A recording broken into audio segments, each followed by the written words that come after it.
8 tips for a smoother Trenbolone cycle. 1. Do not use it in your first steroid cycle. You shouldn't even be anywhere near Tren unless you have multiple steroid cycles under your belt. 2. Do not use it as a base steroid.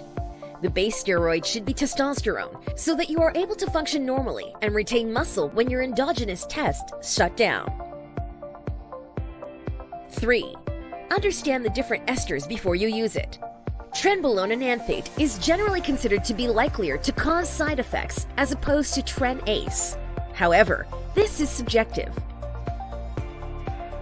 Trenbolone acetate is the shorter ester and undoubtedly the more popular version of Trenbolone. Trenbolone Hex. This is another long-acting ester and is the least used version of Trenbolone by bodybuilders and recreational users. 4. Keep cabergoline handy before you begin your cycle. Trenbolone may not aromatize, but it has a very strong affinity to progesterone and can still stimulate the estrogen receptor and cause gyno. Just keep cabergoline handy and use it if you notice the slightest symptom of gynecomastia. 5. Start with a low dose and hold to it until you run a few cycles with it. Unless you have a very good idea of how Trenbolone will affect your system, you are only inviting trouble by running that high a dose. For your first few cycles with Tren, we don't recommend dosing more than 250 to 300 milligrams per week.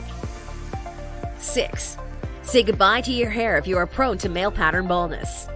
Trenbolone will greatly accelerate the rate at which you shed, especially if you are prone to male pattern baldness. 7. Keep your lipids in check.